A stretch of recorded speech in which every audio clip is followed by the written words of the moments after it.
Masyarakat dalam segi anyaman berumah.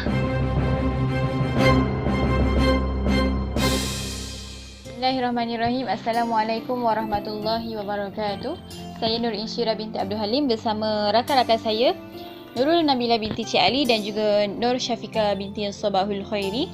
Hari ini kami akan membentangkan tajuk Sejarah Ekonomi Masyarakat di Mekah. Sumber ekonomi masyarakat Arab sebelum datangnya Islam sangat sederhana.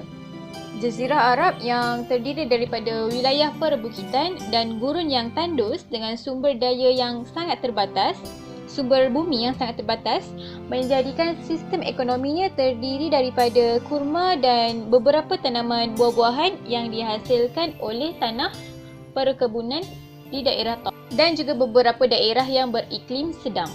Sedangkan hasil utama yang mendatangkan keuntungan besar adalah datang daripada haiwan ternakan, hasil rampasan perang, penguasaan kepada sesuatu wilayah, termasuklah hamba sahaya.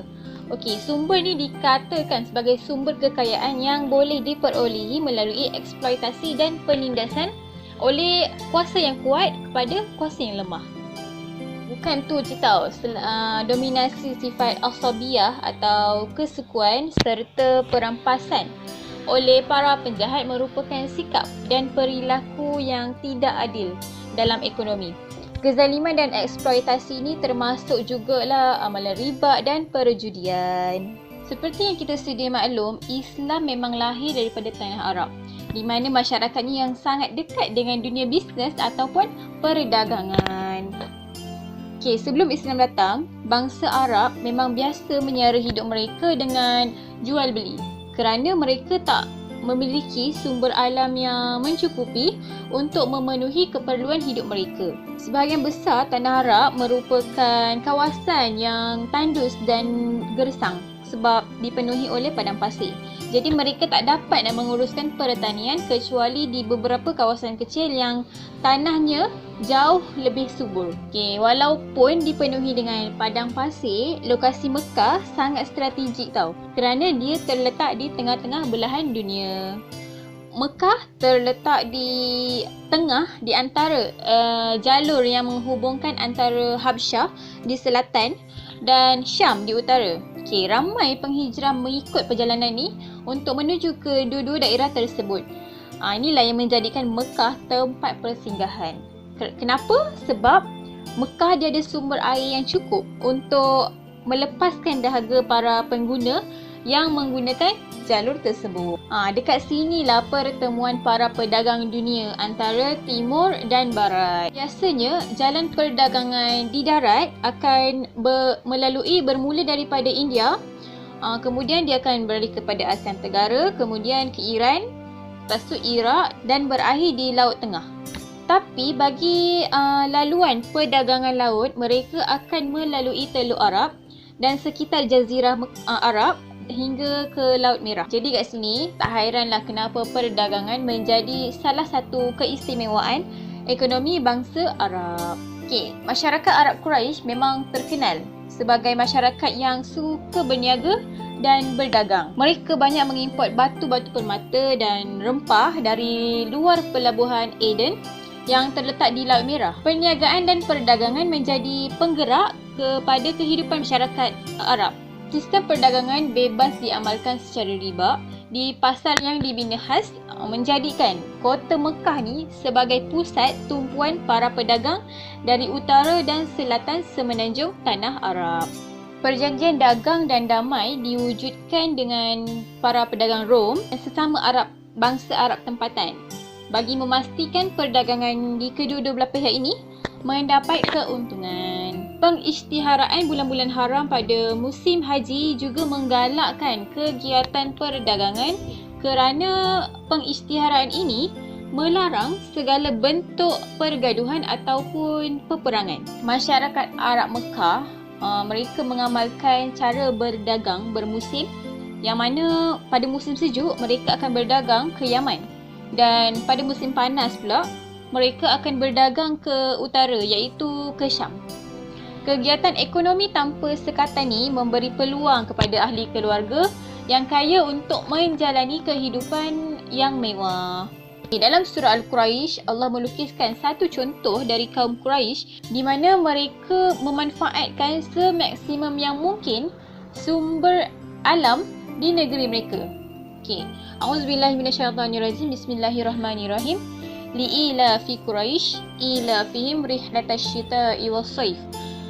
Sadaqallahul azim. Okey, Allah berfirman di mana mafhumnya kerana kebiasaan orang-orang Quraisy, iaitu kebiasaan mereka melakukan perjalanan dagang pada musim dingin dan pada musim panas. Para ahli tafsir, baik yang klasik seperti Al-Tabari, Ibnu Katsir, Zamakhsyari ataupun yang contemporary seperti Al-Marawi, Al-Zulhaili dan Said Qutb bersepakat bahawa perjalanan dagang musim dingin dilakukan ke utara seperti Syria, Turki, Bulgaria, Yunani dan sebahagian Eropah Timur.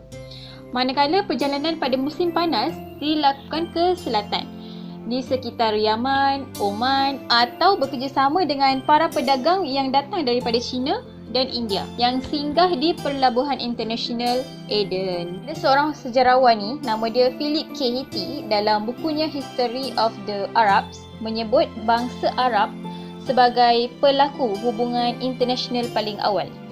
Menurut Philip K. Hitti ni, kawasan Semenanjung Arab memang masyhur dalam kalangan bangsa Yunani dan Romawi. Kenapa dia terkenal? Sebab lokasi Arab ni, dia berada di tengah-tengah jalan perdagangan antara India dan China. Jadi penduduk Semenanjung Arab merupakan para pedagang perantara di laut-laut selatan seperti bangsa Mediterranean. Oleh sebab lokasi yang strategik ini, kuasa-kuasa besar seperti Rom, dia memang nak takluk tanah Arab. Tujuannya apa? Untuk menguasai route, iaitu jalan dagangan yang dimonopoli oleh bangsa Arab. Seterusnya, sejarah perkembangan ekonomi di Mekah dalam sektor pertanian. Kota Mekah dan Madinah terletak di daerah Hijaz, semenanjung tanah Arab. Masyarakat di kedua-dua kota ini menjalani kehidupan berdasarkan adat resam yang mereka warisi. Pada zaman sebelum kedatangan Islam, Kota Mekah merupakan pusat ibadah dan perdagangan. Kedudukannya yang strategik dan terdapat sumber air dari Telaga Zamzam menjadikannya sebagai tempat tumpuan kegiatan ekonomi dan kebudayaan di kalangan bangsa Arab. Kota Madinah yang dikenali sebagai Yathrib sebelumnya merupakan pusat perdagangan yang dikelilingi oleh kawasan pertanian yang subur. Secara umum, masyarakat Arab Jahiliah boleh dikategorikan kepada dua golongan, iaitu masyarakat Badawi dan masyarakat Hadari. Masyarakat Badawi ialah yang tinggal di kawasan gurun dan pedalaman, iaitu di bahagian tengah semenanjung tanah Arab. Masyarakat Hadari pula menetap di kawasan persisiran pantai semenanjung tanah Arab. Oleh sebab kawasan pertempatan mereka berbeza, maka secara tidak langsung cara hidup dan pencapaian masyarakatnya juga berbeza. Sumber sejarah menunjukkan bilangan kawasan pertanian terkenal di semenanjung Arab selain daripada Yaman Al-Yamamah di kawasan luar bandar Mekah, Tihama, Taif, Yathrib iaitu di Madinah sekarang dan Asir adalah kawasan pertanian yang subur. Taif terkenal dengan menghasilkan pelbagai buah dan madu, sementara Yathrib adalah sebuah kawasan yang luas yang terkenal dengan kurmanya.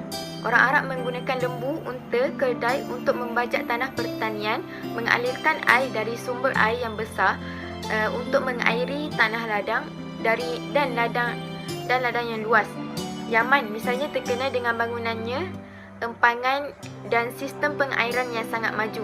Yaman, Oman, Al-Yamamah dan Tihama, Taif dan Yathrib adalah kawasan yang menghasilkan produk pertanian yang memenuhi pasaran di semenanjung Arab. Petani Taif mengimport pelbagai biji pokok, buah-buahan dari tanah Syria. Ini menunjukkan jumlah transaksi yang tinggi perdagangan antara pedagang di semenanjung Arab. Semenanjung Arab juga terkenal kerana di kawasan tersebut banyak dilakukan pengembalaan peternakan dan industri tenusu. Adapun penduduk Mekah dengan keadaan tandus, tanpa sumber air dan tanpa tumbuh-tumbuhan. Jadi mereka tidak boleh menanam. Perdagangan adalah kaedah terbesar mereka untuk mencapai keperluan hidup. Roda perdagangan tidak akan stabil, melainkan keamanan dan kedamaian dibahagi sama rata. 3 bulan selama Al-Ashuru Al-Haram adalah masa damai, asalkan dilarang berperang, menjadikan pasaran Arab seperti Ukaz, Zi Al-Majaz, Majinah dan lain-lain ramai dipenuhi dengan orang yang melakukan transaksi perdagangan, manakala dalam kegiatan industri, hanya dalam seni anyaman, kulit binatang hanya di penduduk Yaman, Hirah dan pinggiran Syria.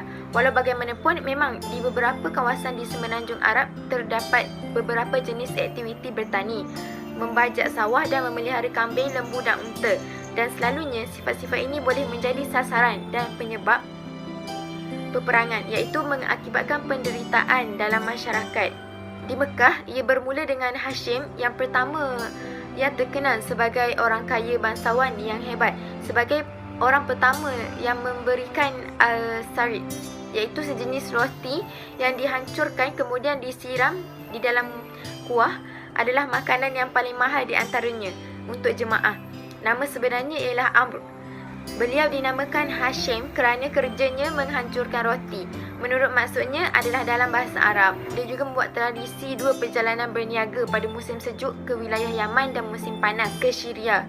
Dia juga bertanggungjawab untuk penyediaan air minum iaitu sikoyah dan penyediaan makanan iaitu rifadah untuk jemaah. Ini termasuk dalam tugas dalam pengurusan Kaabah. Setelah kematian Hashim, tanggungjawab ini diserahkan kepada saudaranya Al-Muttalib bin Abdi Manaf yang kerana kemurahan hatinya dikenal sebagai Al-Fayyad oleh masyarakat Quraisy. Kemudian setelah dia mengetahui bahawa Hashim mempunyai seorang anak di Yasrib bernama Syaibah alias Abdul Muttalib yang berumur sekitar 7 atau 8 tahun pada waktu itu, maka dia segera menjemputnya di Yasrib untuk dibawa dan tinggal di Mekah bersamanya. Tiba di Mekah, orang-orang berteriak menyambut mereka berdua dan menyangka Syaibah adalah hamba Al-Muttalib. Jadi dari kejadian itu, orang memanggil Syaibah dengan nama Abdul Muttalib atau hambanya Al-Muttalib. Kemudian dia menjadi pengganti Al-Muttalib, memikul tanggungjawab untuk urusan Kaabah. Berkaitan dengan ini juga berlaku penyitaan tugas dan tanggungjawab oleh Naufal, iaitu saudara Al-Muttalib ataupun bapa saudara Syaibah, yang kemudian dibela oleh Banu Al-Najjar dari Yasrib, iaitu sebelah ibunya, sehingga kedudukannya ia tetap berada di tangan Abdul Muttalib alias Syaibah. Oleh itu, Muhammad Rasulullah memang berasal dari keturunan pemimpin Quraisy kerana dia adalah cucu Abdul Muttalib yang juga musuh oleh bapa saudaranya seperti Abu Lahab dan suku Quraisy yang lain. Okay, baik. Assalamualaikum warahmatullahi wabarakatuh. Okey, yang ketiga, ekonomi masyarakat Arab di Mekah adalah perindustrian. Okey, perindustrian itu untuk mengatasi masalah ekonomi asas dan mewujudkan masyarakat yang makmur, yang minimum dengan memenuhi setiap hak asas keperluan ekonomi. Islam sebagai sistem yang mengatur cara hidup secara syumul ataupun yang kita panggil adalah menyeluruh. Okey, mempunyai mereka menggunakan konsep ataupun maknanya dia mempunyai keutamaan dalam pembangunan dalam sektor pengeluaran untuk keperluan asas kehidupan manusia. Okey, merujuk kepada ad-daruriyat al-khams dan membawa kepada pengagihan dan pertumbuhan ekonomi yang adil. 2 kunci iaitu pembangunan dan keperluan ekonomi asas. Okey, perang dan pencerobohan membuat industri pembuatan senjata dan peralatan perang lain seperti pedang, alat industri keluarga seperti sofa, bahan jahitan, ataupun rumah yang kita nak sembelih. Bukan rumah tu kita nak sembelih, tapi tempat untuk kita nak sembelih itu macam rumah lah. Industri minum alkhom. Alkhom tu arak. Maknanya tempat arak lah. Lepas tu perubatan ternak kuda dan unta, nyanyian, muzik, macam tu. Jadi antara semua ni adalah pembangunan ataupun kita tahu itu industri. Industri yang mereka bangunkan semasa zaman ekonomi masyarakat Mekah ni. Dan ekonomi ini iaitu termasuk kawasan Taif. Kawasan Taif ni adalah kawasan yang terkenal dengan industri kulit. Okey, ada lagi, bukan industri kulit sahaja. Dia juga terkenal dengan industri alat perang ataupun orang panggil alat ketenteraan. Seperti pedang, macam tu lah, antara barang-barang perang. Okey. Lepas tu sementara Yathrib kenal dengan masa industri Yathrib pada zaman jahiliah ni, dia terkenal dengan iaitu barang-barang artifak, barang-barang yang kita tahu artifak tu apa kan, bahan-barang yang lama. Okey. Dan dia juga terkenal dengan senjata dan baju besi serta minuman-minuman keras. Itu alkohol lah. Seterusnya adalah peperangan. Ekonomi yang mereka usahakan adalah peperangan. Kenapa peperangan? Okey, kenapa peperangan adalah kerana suku Arab Jahiliyah ni dia terkenal dengan sifat persaingan. Okey, permusuhan dan fanatik, cemburu antara satu sama lain, pertumpahan darah, wanita dan wang rampasan adalah semua tu adalah menjadi sumber ekonomi yang penting bagi mereka. Okey, pernah dengar tak kenapa kalau orang Arab kat sana, walaupun sekarang orang Arab kat sana ni dia akan pakai dia akan tutup muka kan, kebanyakan yang pakai putih kat Arab sana. Sebab bagi mereka, kalau mereka dedahkan, itu adalah satu perkara yang mengaibkan mereka. Kerana itulah kebanyakannya perempuan-perempuan kat sana, mereka lindung diri mereka dengan tutup seluruh tubuh mereka. Sebab orang-orang kat sana ni dia lebih menjaga. Okey, berbalik kepada poin kita, iaitu masyarakat Arab Jahiliyah ni dia menjadikan peperangan itu suatu ekonomi bagi mereka, sebab mereka dapat harta rampasan, mereka dapat wanita, mereka dengan sifat-sifat mereka ni mereka dapat menjana ekonomi mereka. Ini kurang macam tu lah. Teruskan ya. Okey, oleh itu setelah yang tu masyarakat Arab Jahiliyah. Lepas tu setelah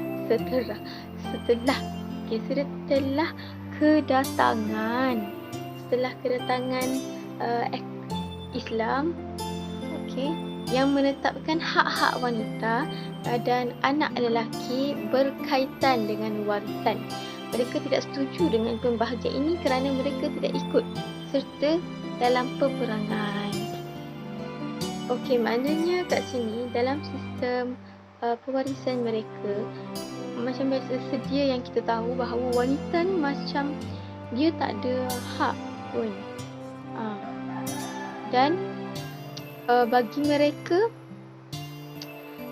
kalau dia bagi macam pewarisan, bila dia orang berbagi harta, wanita ni dia rasa wanita ni tiada hak dalam pewarisan. Sebab apa? Sebab dalam peperangan wanita dia tak pergi pun berperang. Sebab tu dia rasa macam wanita ni lemah. Wanita ni tak ada hak pun dalam pewarisan. Disebabkan peperangan, disebabkan mereka ni berperang, mereka mestilah dapat harta kan. Dapat duit, dapat harta. Maknanya harta rampasan. Dan mereka berperang tu, jadi mereka dapat harta. Dan harta-harta ini memang tak akan dibahagikan kepada para wanita. Sebab bagi mereka, wanita ni tiada hak sosioekonomi. Memang tak ada hak.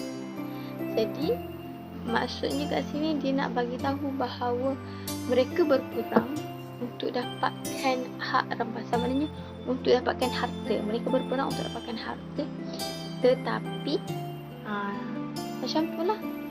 Sekian sahaja daripada kami. Terima kasih semua kerana menonton.